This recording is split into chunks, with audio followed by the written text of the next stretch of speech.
할렐루야. 오늘도 이 아침에 예배 자리에 나오신 성도님들을 주님의 이름으로 축복하고 환영합니다. 이 시간 함께 기도하며 예배 자리로 나가도록 하겠습니다. 함께 기도하겠습니다. 하나님, 저희들 주님의 은혜만을 사모하며 나아갑니다. 아버지, 이 세상 어떤 것보다 주님이 우리 삶 가운데 주인 되시며 소중한 분이심을 고백하며 나아갑니다. 주 없이 살 수 없는 우리의 삶의 모습들을 돌아봅니다. 하나님, 은혜 허락하여 주시고 오늘도 주님과 함께 동행하며 기쁨의 삶을, 또 평강의 삶을 살아가는 오늘 하루 될 수 있도록 은혜 허락하여 주시옵소서. 감사드리며 예수님의 이름으로 기도하옵나이다. 아멘.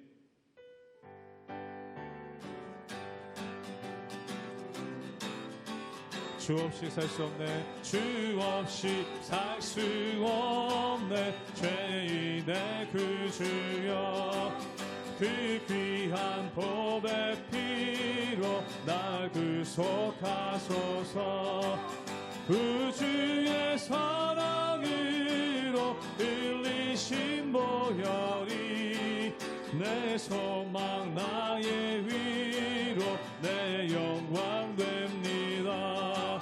주 없이 살 수 없네, 나 혼자 못서리. 힘없고 부족하며 지혜도 없도다. 내 주는 나의 생명 또 나의 힘이라. 주님을 의지하여 지혜를 주 없이 살 수 없네, 주 없이 살 수 없네, 내 주는 아신다. 내 영의 깊은 한글 마음의 소원을 주밖에 나의 마음을 알아주리요. 내 마음 위로 와서 영원케 주 없이 살 수 없네, 주 없이 살 수 세월이 흐르고 이 깊은 고독 속에 내 생명 끝나도 사나운 풍랑일 때 날 지켜주시니. 내 곁에 계신 주님, 늘 사절 한 번 더 고백합니다. 주 없이 살 수 없네, 주 없이 살 수 없네, 세월이 흐르고 이 깊은 고독 속에 내 생명 끝나도 사나운 풍랑일 때 날 지켜주시니. 내 곁에 계신 주님, 내 힘이 사나운 풍랑일 때 날 지켜주시니.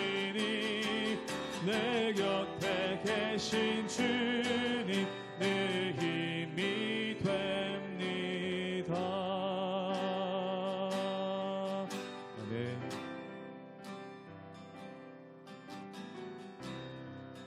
모든 상황 속에서 주를 찬양할지라. 주는 너의 큰 상급,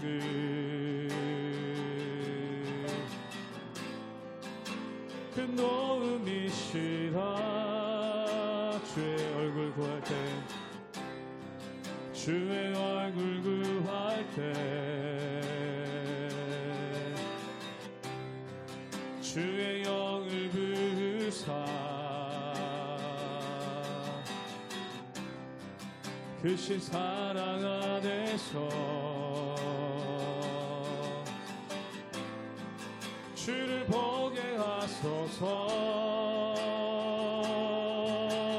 내 영혼이 확정되고, 내 영혼이 확정되고 확정되어 싸우니.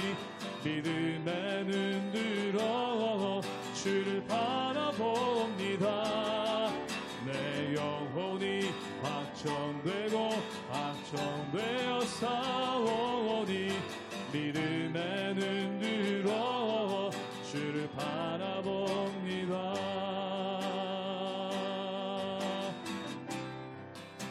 어려운 상황 속에서 주를 찬양할지라 주를 찬양할지라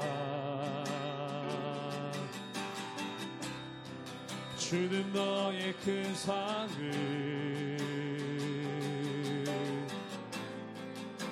큰 도움이시라 주의 얼굴 구할 때 주의 얼굴 구할 때 주의 영을 부사 주의 영을 부사 크신 사랑 안에서 주를 보게 하소서 주를 보게 하소서 내 영혼이 확정되고 확정되었사오니 내 영혼이 확정되고 확정되었사오니 믿음의 눈 들어 주를 바라봅니다 내 영혼이 확정되고 확정되었사오니 믿음의 눈 들어 주를 바라봅니다 내 영혼이 확정되고 내 영혼이 확정되고 확정되었사오니 믿음의 눈 들어 주를 바라봅니다 내 영혼이 확정되고 확정되었사오니 믿음의 눈 들어 주를 한 번 더 믿음으로 고백하기 원합니다 내 영혼이 확정되었습니다 내 영혼이 확정되고 확정되었사오니 믿음의 눈 들어 주를 바라봅니다 내 영혼이 확정되고 확정되었사오니 믿음의 눈 들어 주를 바라봅니다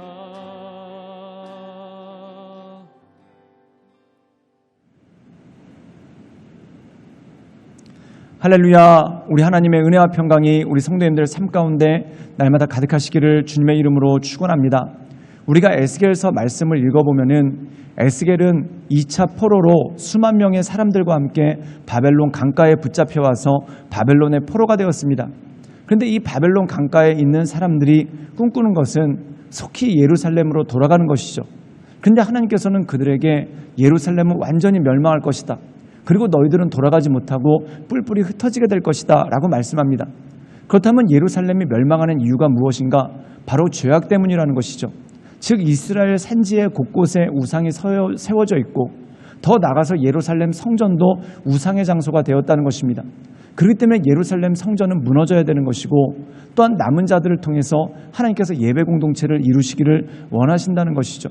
그런데 이 에스겔의 말씀이 선포되었을 때 이스라엘 백성들은 회개하는 것이 아니라 예루살렘에 돌아가지 못하는 것에 대해서 한탄하고 또한 고민하고 걱정하는 그 모습이 그 가운데 있는 것이죠.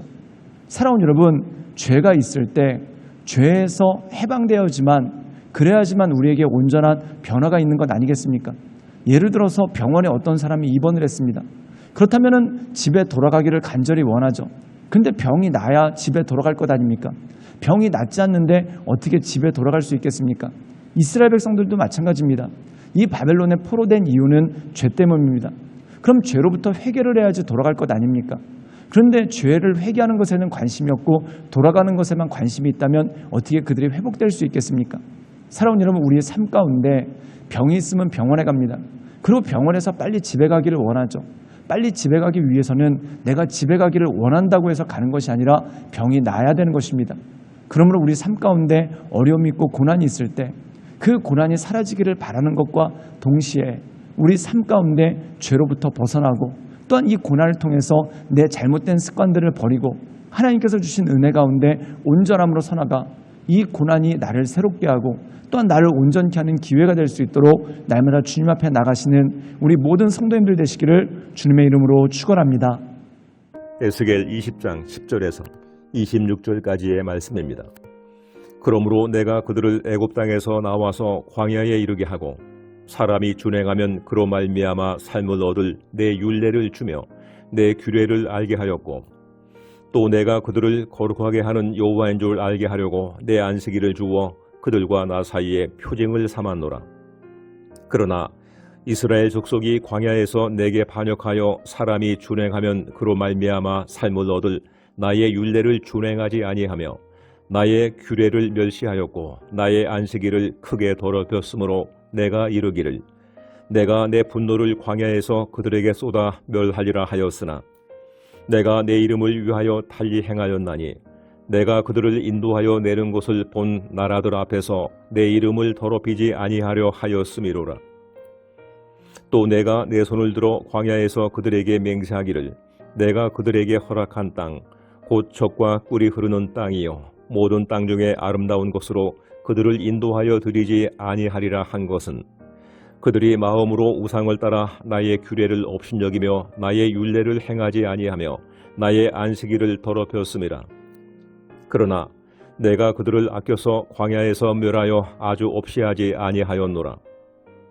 내가 광야에서 그들의 자손에게 이르기를 너희 조상들의 율례를 따르지 말며 그 규례를 지키지 말며 그 우상들로 말미암아 스스로 더럽히지 말라. 나는 여호와 너희 하나님이라. 너희는 나의 율례를 따르며 나의 규례를 지켜 행하고 또 나의 안식일을 거룩하게 할지어다. 이것이 나와 너희 사이의 표징이 되어 내가 여호와 너희 하나님인 줄을 너희가 알게 하리라 하였노라.